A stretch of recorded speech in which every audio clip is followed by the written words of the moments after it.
এই পর্যায়ে আলোচনা পেশ করছেন ঢাকা বিভাগীয় কবিগুরু ওলামা তাওসিফ ওলামার সম্মানিত প্রধান মাওলানা সাইফুল ইসলাম গাজীপুর সাহেব। খুব সংক্ষিপ্ত আকারে উনি গুরুত্বপূর্ণ আলোচনা পেশ করবেন ইনশাআল্লাহ।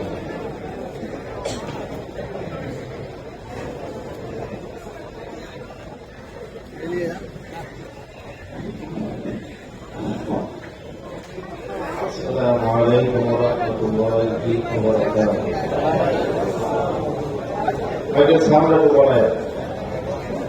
إن الحمد لله الصلاة والسلام عليك يا رسول الله، والصلاة والسلام عليك يا حبيب الله، والصلاة والسلام عليك يا شافع المذنبين، الصلاة والسلام عليك يا رحمة للعالمين. اللهم صل محبت आवाज करें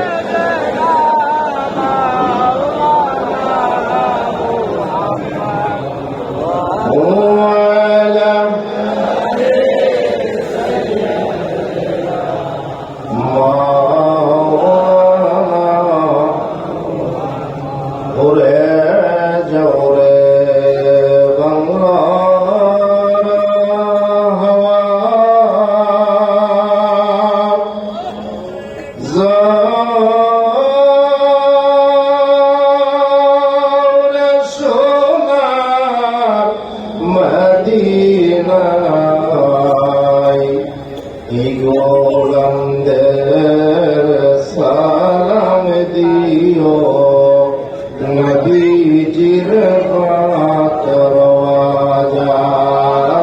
আল্লাহুম্মা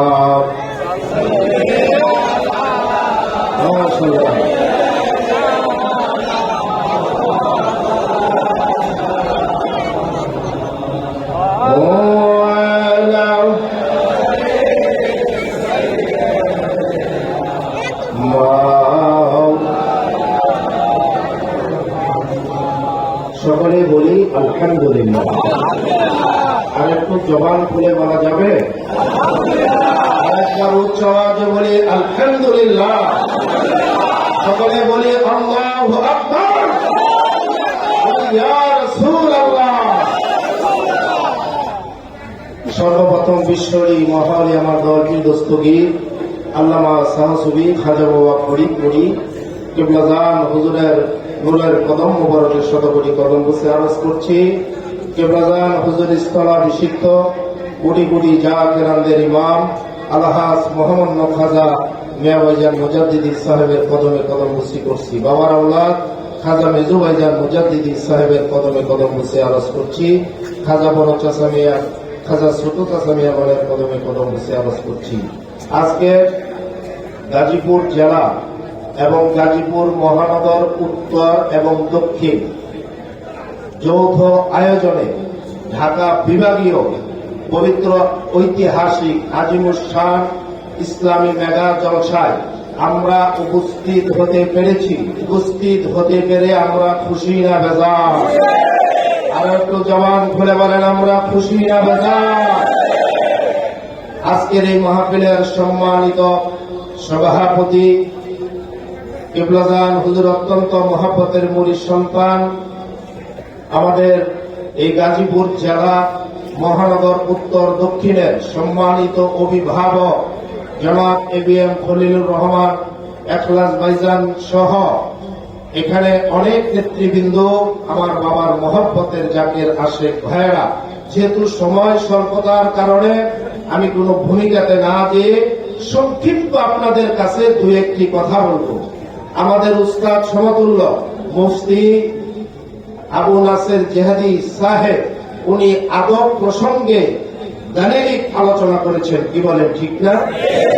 হুজুর কেবলাজানের নসিহতের মধ্যে একটি হাদিস কেবলাজান নসিহতের মধ্যে উল্লেখ করেছেন, আল আদাবু খায়রুম মিনাজ যাহাবি ওয়াল ফিদ্দা। আদব হল স্বর্ণ রূপার চাইতে দামি। কারণ আজকে যে মেগা জলসা এই গাজীপুরের জমিনে অনুষ্ঠিত হচ্ছে মহানগর 15 নং ওয়ার্ডে, আমাদের একটা ইয়াকিন, আমাদের বিশ্বাস, এই মাহফিলে কেবলাদান আছে না নাই? যারা বাবার দেরি মরি তারা কি এটা আমরা বিশ্বাস করতে পারি কি পারে না? জোরে বলেন হুজুর কেবলাদান এই মাহফিলে আছে না নাই? এই বিশ্বাস আমাদের আছে কিনা? তাহলে একটা জাতির ভাই মাহফিল স্থান এদিক সেদিক আপনারা ঘোরাফেরা করতে পারি না, জোরে বলেন ঠিক কিনা? এটা আদবের মজলিস, আদব রক্ষা করেই আমাদেরকে চলতে হবে।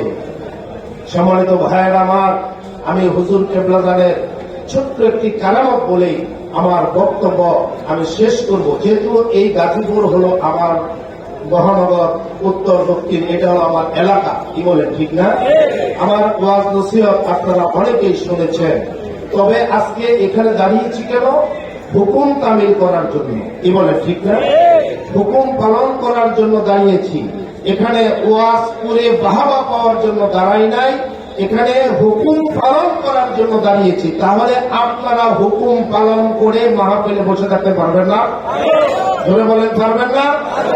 একটা লোক এদিক সেদিক তাকাবেন না, কারণ এই মাহফিলের দিকে মদিনার কামলিওয়ালা তাকিয়ে আছে। অনেক মাহফিল আছে, হাজার হাজার লক্ষ লক্ষ লোক হয়, যেখানে আমার নবীর উপরে দরুদ পড়া হয় না। আর এই মেগা জলসা, আমাদের মাসিক জলসা, সাপ্তাহিক জলসা, যে কোনো জলসা হোক, জাতেররা মন প্রাণ উজাড় করে আমার নবীর উপরে দুরূদ শরীফ পাঠ করে। আমার নবীর উপরে যখন দুরূদ শরীফ আপনি পাঠ করবেন, আল্লাহর রহমত আপনার উপর আল্লাহ নাযিল করে দিবেন। কথা বলেন ঠিক কিনা? দয়াল নবী রাসূল পাক সাল্লাল্লাহু আলাইহি ওয়াসাল্লামের উপরে একবার দুরূদ শরীফ পড়লে আল্লাহ পাক সাথে সাথে 10টি রহমত নাযিল করে। কথা বলেন ঠিক না ঠিক? নবীজির আসে, নবীজির পাগল, তিনি প্রতিদিন 100 বার আমার দয়াল নবীজিকে দুরূদ শরীফ নজরানা দিয়া বিছানায় ডান কাতে ঘুমাতেন। আমার পীর কেবলাজান খাজা বাবা ফরিদপুরি আমাদেরকে প্রতিদিন 500 বার দুরূদ শরীফ রাসূল পাক সাল্লাল্লাহু আলাইহি সাল্লামকে দুরূদ শরীফ নজরানা দিয়ে ডান কাতে ঘুমানোর কথা বলেছেন। জাকের ভাইরা কি বলেন ঠিক কিনা? বুকে হাত দিয়ে বলতে পারেন কয়জন জাকের ভাই আমরা আমল করি? আমলে আউলিয়া, বে আমলে দেউলিয়া। ভাইয়ের আমার, হঠাৎ করে নবীর আসে, তিনি দেখতে পাইলেন, স্বপ্নের মাধ্যমে তিনি দেখতে পাইলেন আল্লাহর হাবিব মদিনার কামলিওয়ালা তার ঘরে হাজির হয়ে গেছে। নবীজির উপর কয়শো বার দুরূদ শরীফ পড়তেন? 100 বার। 100 বার। আল্লাহর নবীকে দেখে নবীর আসে, নবীর পাগল থরথর করে কাঁপতেছে, ইয়া রাসূলুল্লাহ, ইয়া হাবিবাল্লাহ, মুজাহানের কামলিওয়ালা এই গরিব কাঙ্গাল মিসকিনের ঘরে হাজির হয়েছে। আল্লাহর নবীকে আমি কোথায় বসতে দিব? ভালো বিছানা নাই, ভালো চাদর নাই। আমার নবী ডাক দিয়ে বলে, এরে উম্মত, আমি তোমার ঘরে বসার জন্য আসি নাই, তুমি প্রতিদিন 100 বার দুরূদ শরীফ আমি রাসূলুল্লাহকে নজরানা দাও। আমি খুশি হয়ে গেছি, এই জন্য আমি মদিনার কামলিওয়ালা তোমার ঘরে আসছি তোমার ঠুকে একটা চুম্বন দেওয়ার জন্য। দয়াল নবীর উপরে 100 বার দুরূদ শরীফ করে ঘুমালে আমার নবী আপনার ঘরে এসে আপনার ঠোঁটের মধ্যে একটা চুম্বন দিবে। জোরে বলেন সুবহানাল্লাহ। সে কি ভাগ্যবান না ভাগ্যহীন? ভাগ্যবান। আর সেই দুরূদ শরীফ আমরা বলি 500 বার। একবার জবান খুলে বলেন মারহাবা। কথা বলেন ঠিক কিনা?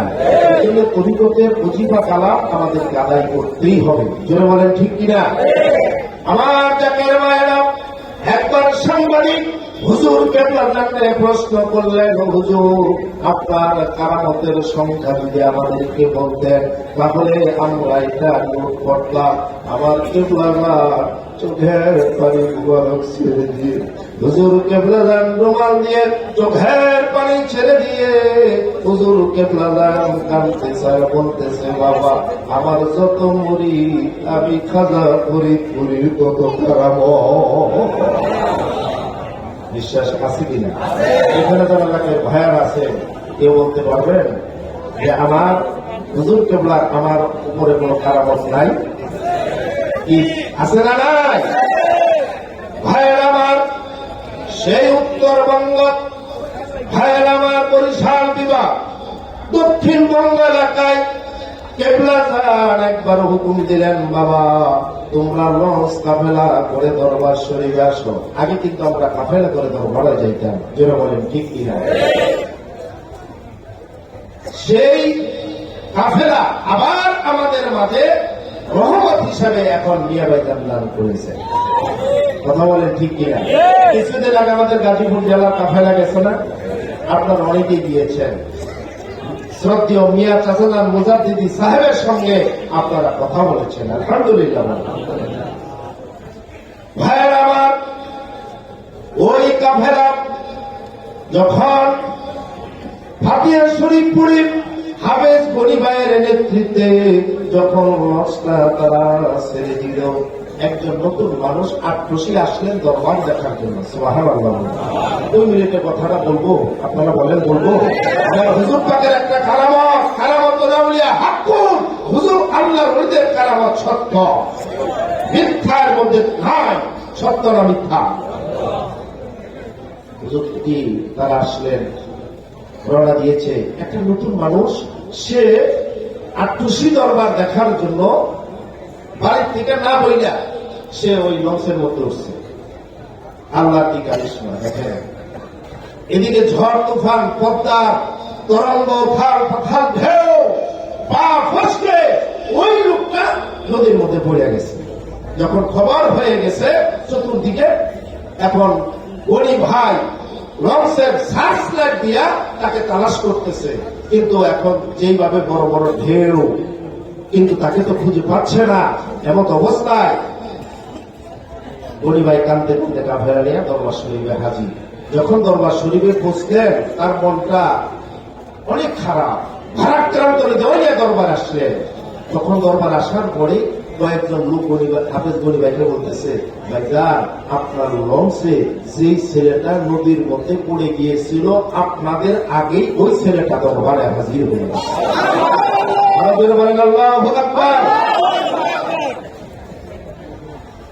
এইবার গরিব ভাই স্বস্তি পাইলেন। তখন ছেলেটাকে খুঁজে বের করলেন। বের করার পরে এবার বলতেছে, আচ্ছা তুমি নদীর থেকে কেমনে আমাদের আগে আসলা? তখন ছেলেটা বলতেছে, হাফেজ সাহেব তাহলে শুনুন, আমি যখন লঞ্চ থেকে পড়ে গেলাম, আপনারা যে আমাকে খুঁজতেছে লঞ্চের সার্চলাইট জ্বালায়, আমি দেখতেছি কিন্তু বলতে পারতেছি না, আমার শরীরটা বরফের মতো হয়ে গেছে, কথা বলতে পারি না। এমন অবস্থায় আমি দুনিয়ার থেকে চলে যাব। এমন সময় ওই ছেলেটা বলে, হাফেজ সাহেব আমি যখন দুনিয়ার থেকে বিদায় হয়ে যাব, এমন সময় আমি চিৎকার মেরে বললাম, আত্মচির হুজুর আপনারা তো জীবনে কোনদিন আমি দেখি নাই হুজুর। আমি মার কাছ থেকে বলে আসি নাই, আমার বাবার কাছ থেকে বলে আসি নাই। এখন যদি দুনিয়ার থেকে আমি চলে যাই, আমার মা আমার জন্য পাগল হয়ে যাবে, আমার বাবা আমার জন্য পাগল হয়ে যাবে। হুজুর আমি জানি আপনার জাকেরামদের কাছ থেকে শুনেছি, কামেল পীরের কোন মুরিদ যদি বিপদে পড়ে যায়, ওই মুরিদের পাশে আল্লাহর ওলির তাওয়াজ্জুর হাত চলে যায়। ছেলেটা এইভাবে কাঁদতেছে, কাঁদতেছে।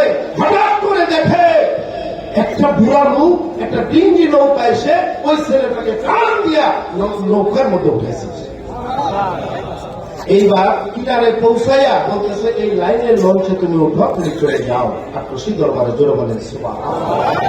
এইবার হাফেজ গনি ভাই ডাক দিয়ে বলতেছে, যেই মাঝি তোমারে ডিঙ্গি নৌকা দিয়ে পদ্মার উত্তাল তরঙ্গর মধ্য থেকে তোমাকে নৌকার মধ্যে উঠাইয়া ধীরে পৌঁছাইয়া দিয়েছে, সেই লোকটাকে দেখলে কি তুমি চিনবা? বলতেছে, অবশ্যই আমি চিনব, যিনি আমার জীবনকে বাঁচাইছি, তাহলে কেন চিনব না? যখন হুজুর কেবলা জাকেরামদের নালিশ শুনতেছে লাইনে গেলেন, ওই ছেলেটা হুজুর কেবলা যাবেন নিকটে যাইয়া ছেলেটা চিৎকার মেরে বলে, গনি ভাই আল্লাহর কসম করে বলি, এই যে লোকটা বসে আছে উনি আমারে মাটির দেশে নৌকায় উঠায় তীরে পৌঁছায় আনছে।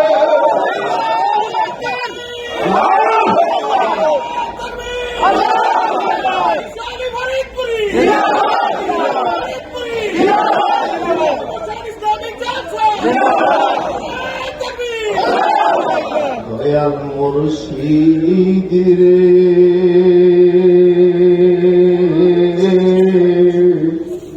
তোমার মাঝে দেখি আমি নূর নবীজিরে, শান্তি আমার নাহি মিলে, ওরে তুমি যখন তোমায় পরে মনে রে, প্রাণের মুর্শিদ রে, আশেকদেরা সাকুরাইও নবীর দিদারে, মুর্শিদ আমার আল্লাহ ওয়ালা,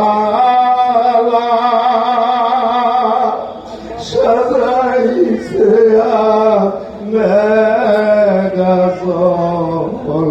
মেঘাসরে, প্রাণের মুর্শিদ রে, তোমার মাঝে দেখি আমি নূর নবীজিরে। ভাই আমার সময় শেষ, আমি আপনাদের কাছে দোয়া চাই, সকলে আমার জন্য প্রাণ খুলে আপনারা দোয়া করবেন, আমরা যেন আমাদের জীবন রুহুটা বের হওয়ার আগ পর্যন্ত ঈশ্বরের কদমে আমরা যেন খেদমত করে যেতে পারি। কি বলে ঠিক না? আমার বাবা রোজা শরীফে গেলে আমাদের ভালো লাগে না খারাপ লাগে? তাহলে আমরা দুনিয়া সব ছাড়তে পারি, আমার পীরের রোজ আমরা ছাড়তে পারবো না। পারবো? টাকা পয়সায় শান্তি মিলে না রে, শান্তি কোন জায়গায়, মনের শান্তি পাইবি রে মন গেলে বাবার রওয়া যায়। কথা বলে ঠিক কিনা? সেই রওজাতে গেলে পরে কলিজা শীতল হইয়া যায়, টাকা পয়সায় শান্তি মিলে না রে, শান্তি কোন জায়গায়। আলহামদুলিল্লাহ রব্বিল আলামিন। আমরা পড়ি আলহামদুলিল্লাহ। আপনারে ভাই পরিচয় শান্তি লাগে। আমরা যে গজলগুলি গাই, যে নাচ হাম এবং মুর্শিদি গাই, অনেকে এইগুলি মনে করে পীরের কথা বলে, পীরের গজল গায়, এগুলো ব্যাপক দলিলা দিল্লাতে কথা বলার তো সময় না, এখানে একটা কথা বলি, আল্লাহ পাকের শানে যেগুলি হাম, নবীর শানে যেগুলি নাচ, কিন্তু যে যাকে ভালোবাসে তার শানেও কিছু সম্মান প্রেমিক গায়, গায় কিনা ভাই? নেব বলবো না, খালি একটা বলি, আপনি ইন্টারনেট সার্চ দিয়ে দেখেন, ইউটিউব সার্চ দিয়ে দেখেন, যারা আমাদের সমালোচনা করে না বুঝে, তারাও তাদের মুরব্বীদের, তারাও তাদের সাহেবদের, তারাও তাদের দলের প্রতিষ্ঠাদের, অথবা তারাও তাকে যাকে নেতা মানে তেজস্বী, তাদেরও শানে তাদের গজল আছে, আছে না ভাই? আকল মান্ডা ইশারা বাসন, মায়ের শানে গজল, বাবার শানে গজল যদি থাকতে পারে, আমাদের বিভিন্ন রাজনৈতিক সামাজিক বা বিভিন্ন নেতার শানে যদি সঙ্গীত থাকতে পারে, আর যারা আমাদেরকে পছন্দ করে না তাদের শানে যদি থাকতে পারে, তাহলে আমাদের খাজা বাবার শানে গজল থাকতে পারে না? এটা মহব্বতের বহিঃপ্রকাশ।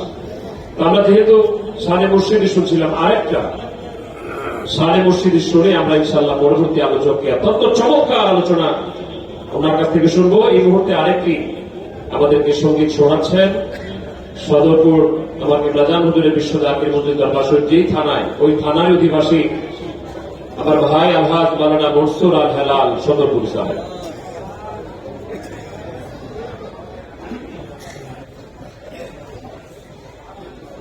আসসালামু আলাইকুম ওয়া রাহমাতুল্লাহি ওয়া বারাকাতুহু। হরে পাগল কইরাছে নামায়াত রশির বাবা, আঙ্গুল লাগাইয়া সিনাই কি খেলা খেলায় বাবায়, আঙ্গুল লাগাইয়া সিনাই কি খেলা খেলায়। আমার সঙ্গে সবাই বলেন, হরে পাগল কইরাছে নামায়াত রশির বাবা, হরে পাগল কইরাছে নামায়াত রশির বাবা, আঙ্গুল লাগাইয়া সিনাই কি খেলা খেলায় বাবায়, আঙ্গুল লাগাইয়া সিনাই কি খেলা খেলায়। বাবার আঙ্গুলের কি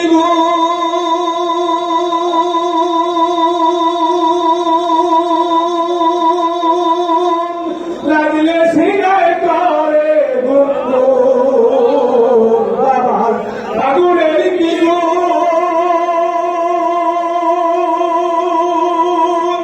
লাগলে সিনাই করে গুনগুন, সেটাই খেয়াল করে শুনতে পাবি, খেয়াল করে শুনতে পাবি, আল্লাহ নাম শোনা যায়।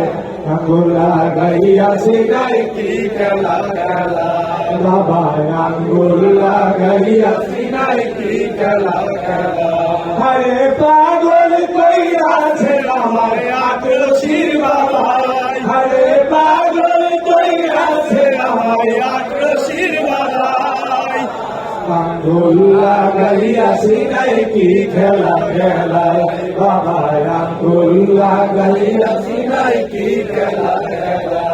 বাবা ডাকে ইশারা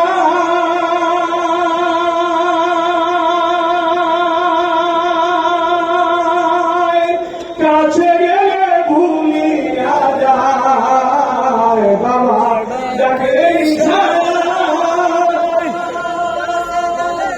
কাছে গেলে ভুলিয়া যায়, দুরু দুরু মুক্তি কাপে ধরা নাহি যায়, দুরু দুরু মুক্তি কাপে, দুরু দুরু মুক্তি কাপে ধরা নাহি যায়। আঙ্গুল লাগাইয়া সিনাই কি খেলা খেলায় বাবা, আঙ্গুল লাগাইয়া সিনাই কি খেলা খেলায়।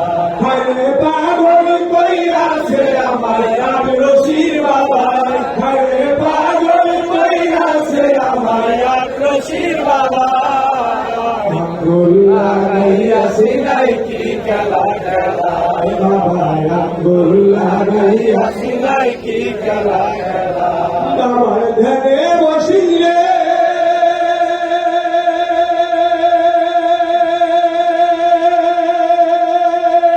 আসেন বাবা বহু রূপে, বাবার ধ্যানে বসিলে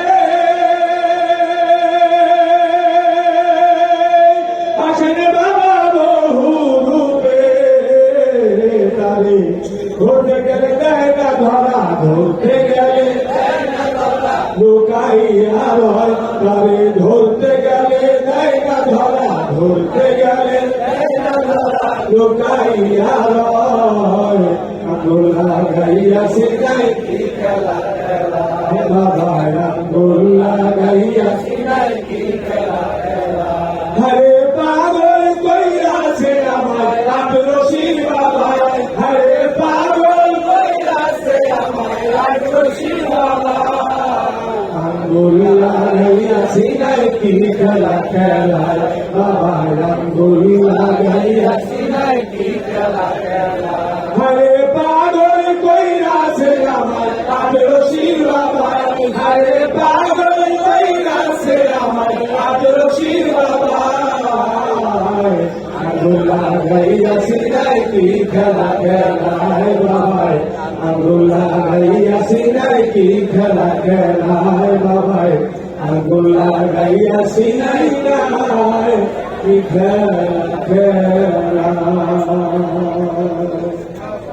বলি মার হওয়া মাশাআল্লাহ ইয়া রাসূলুল্লাহ। এ পর্যায়ে অত্যন্ত গুরুত্বপূর্ণ কোরআন সুন্নাহ বা কিয়াসের আলোকে বয়ান পেশ করবেন মুফতি মাওলানা বেলাল হোসেন আনসারী কুমিল্লা, খাদেম বিশ্ব জাতীয় মন্ত্রী মুফতি মাওলানা বেলাল হোসেন আনসারী কুমিল্লা। এটাকে তিনার মূল্যবান আলোচনা পেশ করার জন্য বিনীতভাবে আহ্বান করছি।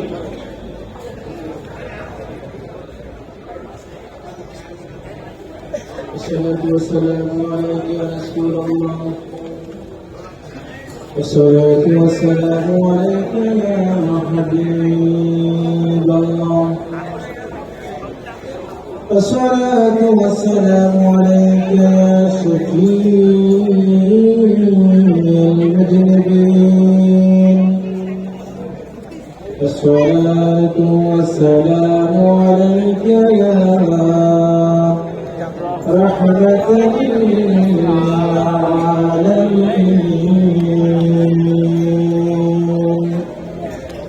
أعوذ بالله من الشيطان الرجيم. بسم الله الرحمن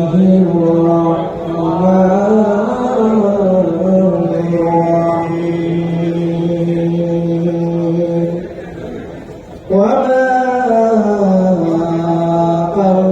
أرسلناك إلا رحمة للعالمين.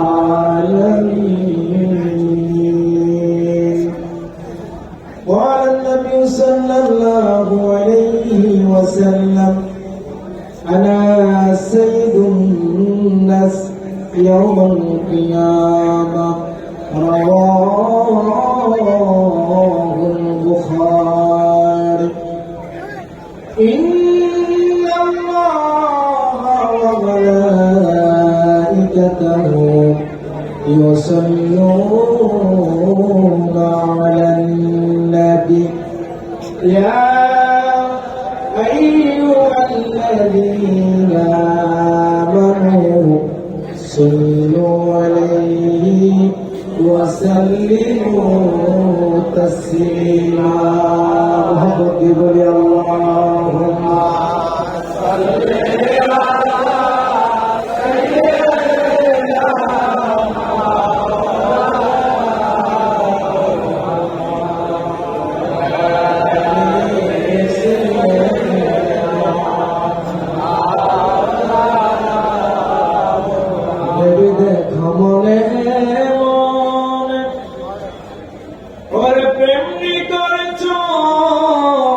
নবীর সনে দেবে দেখো মনে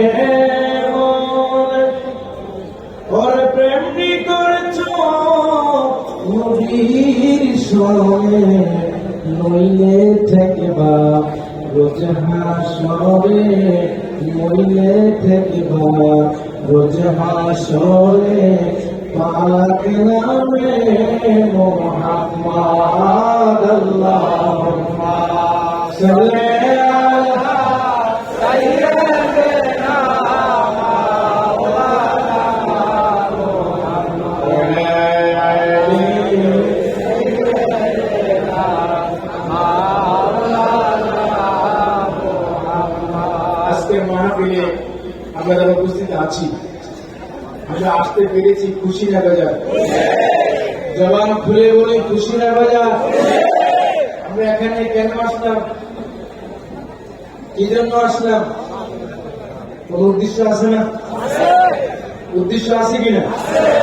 একদিক দিয়ে উদ্দেশ্য হলো আল্লাহ এবং রসুলকে পাওয়ার জন্য, আর একটা উদ্দেশ্য হলো আপন পীরের হুকুম পালন করার জন্য। দুটা জিনিস, আল্লাহ এবং রসুলকে, আর একটা হচ্ছে আপন পীরের হুকুম পালন করার জন্য। ঠিক না? এই মাহফিলে কিন্তু সবাই আসতে পারবে না। কেন পারবে না? কারণ এই মাহফিলে আসতে তকদির লাগে। আল্লাহ হযরত বলছিল आते हैं वही जिनको सरकार बुलाती है। पता क्या बुझছেন? आते हैं वही जिनको सरकार बुलाती है। অর্থাৎ নবী যাকে ডাকবে, নবী যাকে মায়া করবে, নবী যাকে কাছে টানবে, তারাই এই সমস্ত মাহফিলে আসতে পারবে। জোরে কি বলা যাবে না সুবহানাল্লাহ? জোরে বলুন না সুবহানাল্লাহ। আমরা এখানে যারা আছি, আমরা কি মদিনায় যেতে চাই কিনা? আরো জোরে বলুন, মদিনায় যেতে চাই কিনা? মদিনায় যাইতে হলে কি লাগবে? প্রথমত লাগবে ইমানি একটি পাসপোর্ট। কি লাগবে? একটা ইমানি পাসপোর্ট লাগবে। সব পাসপোর্ট দিয়ে মদিনায় যাওয়া যায় না। এখন আমি ইমান আনি নাই, আমি টুপি পরি না, পাগড়ি পরি না, জুব্বা পরি না, কিন্তু আমি ইসলামের মতাদর্শে বিশ্বাস করি না।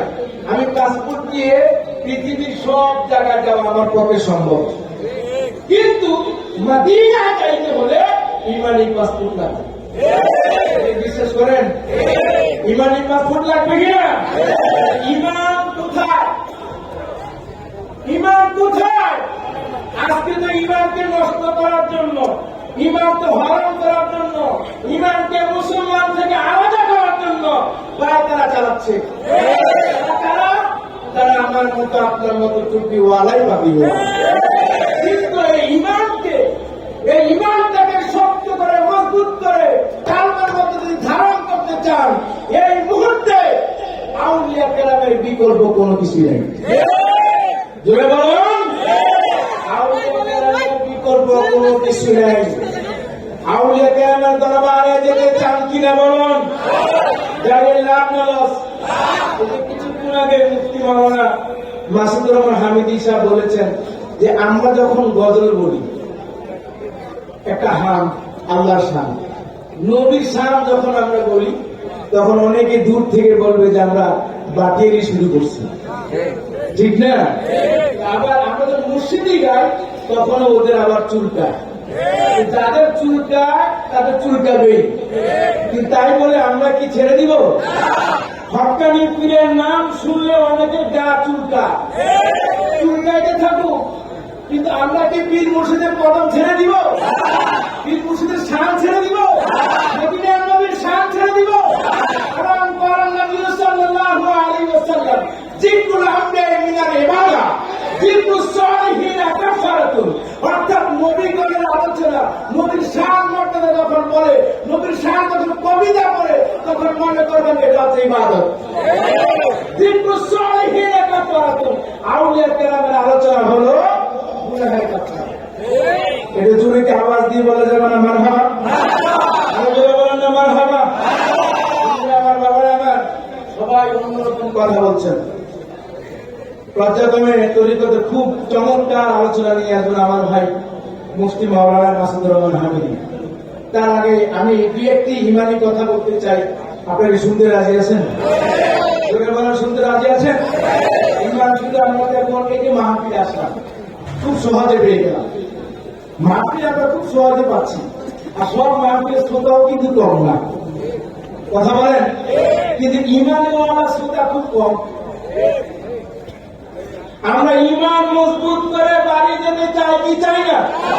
হাত উঠায় বলুন, চাই কি চাই না? কেমন ইমান, কেমন ইমান একটু শুনুন। বদরের যুদ্ধ হয়েছে, নাম শুনেছেন? কিন্তু বদর মাঠ এতদিন আমি শুনেছি, বদরের যুদ্ধ, বদরের মাঠ, বদরের ময়দান শুনেছি, কিন্তু আমার পীর মুর্শিদের উসিলায় এবার মদিনা যাওয়া সম্ভব হয়েছে এবং নিজ চোখে বদরের মাঠ দেখার সৌভাগ্য আমার হয়েছে। কিন্তু এই বদর যখন যুদ্ধ শুরু হয়ে যায়, সাইয়েদনা আবু বকর, এর বড় ছেলের নাম আব্দুল্লাহ, ধরে বলেন না সুবহানাল্লাহ। এই আব্দুল্লাহ তখন ইসলাম গ্রহণ করে নাই। বদর মাঠে যুদ্ধ হয়েছে, সেটা এমন একটা যুদ্ধ, যে যুদ্ধ হচ্ছে বাবা তার সন্তানের বিরুদ্ধে, সন্তান বাবার বিরুদ্ধে। কথা কি বোঝা যায়?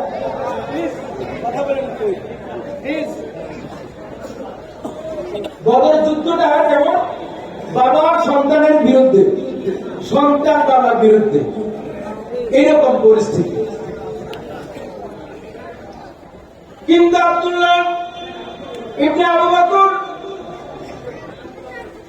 ইসলাম গ্রহণ করার পরে বাবাকে উদ্দেশ্য করে বললেন, বাবা আমি তোমাকে কিন্তু বদর মাঠে আমি দেখেছি, আমি যখন যুদ্ধ করি, যুদ্ধ করার সময় তুমি বাবা আমার সামনে অনেকবার এসেছিলে, কিন্তু আমি তোমার দৃষ্টিতে তোমার দিকে তাকিয়ে যখন আমার চোখে চোখ পড়ে গেল, তখন আমি সেখান থেকে আলাদা হয়ে গেলাম।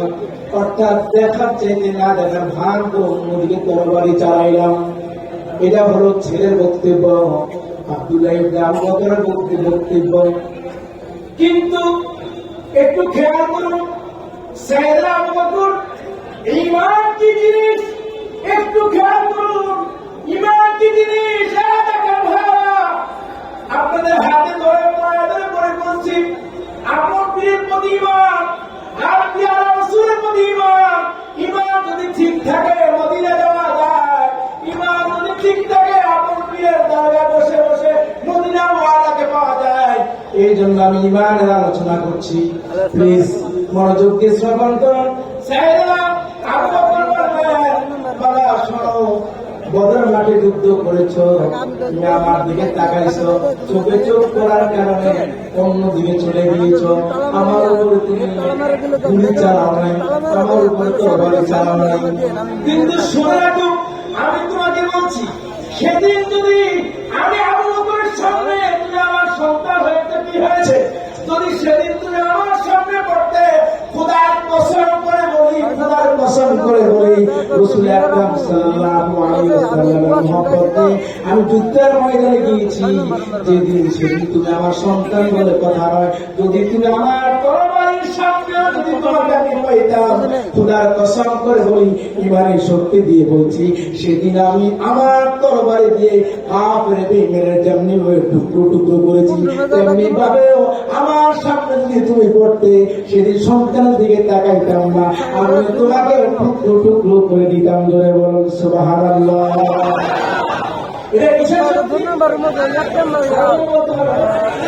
এটা কিসের শক্তি? ঈমানের শক্তি। गेट की ताला में रखा है। বাবা সন্তান বলছে, বাবা তোমাকে আমি ছেড়ে দিতাম, আর আবু বকর বলছে তোমাকে ছেড়ে দিতাম, আমি তোমাকে ছাড়তাম না, কারণ আমি ঈমান এনেছি রাসূলের উপর। আরো জোরে বলেন না সুবহানাল্লাহ। এই মদিনায় যাইতে আপনারা চান? আরো জোরে বলুন। এই মদিনায় যাইতে হলে ঈমানি পাসপোর্ট, যাতা পাসপোর্ট দিয়ে মদিনায় যাওয়া যাবে। তাহলে ঈমানি পাসপোর্টটা যদি রেডি করতে চান, কবে রেডি করতে চান? জোরে বলেন, রেডি করতে চান? ঈমানি পাসপোর্ট যদি রেডি করতে চান, ঈমানি পাসপোর্ট যদি তৈরি করতে চান, আমি আপনাদেরকে বলবো, আপনারা হক্কানি পীরের দরবারে যাবেন। আর হক্কানি পীর বলতে আমি আমার পীরের মসজিদকে বুঝাচ্ছি। কারণ কি, আমরা কেন আত্মীয় যাই? কারণটা হচ্ছে ওখানে গেলে আল্লাহ এবং রসুলকে পাওয়া সম্ভব। বলে বলেন, ঈমানে আওয়াজ দিয়ে বলুন সম্ভব কিনা? কিভাবে সম্ভব? মুখে বলতে হবে না। কারণ ওখানে যতগুলি ওজিফা আছে, তার ভিতরে আমার ভাইরা আলোচনা করেছেন, তার ভিতরে অন্যতম ওজিফাটা হচ্ছে দুরূদ সালাম। আমি আমার প্র্যাকটিক্যালি অনেক আলোচক, সেদিকে আমি যাচ্ছি না, তবে মদিনা ওয়ালাকে পাওয়ার জন্য অন্যতম মাধ্যম দুরূদ সালাম, যেটা আমার কেবলাজান হুজুর শিখেছেন। তার প্রমাণ আমি এবার মদিনা শরীফ গিয়ে পেয়েছি। বেঁচে থাকলে অন্যদিন এই কথাগুলি বলবো, আজকে বলা সম্ভব হচ্ছে না। একটা পয়েন্ট আমি আপনাদেরকে বলছি।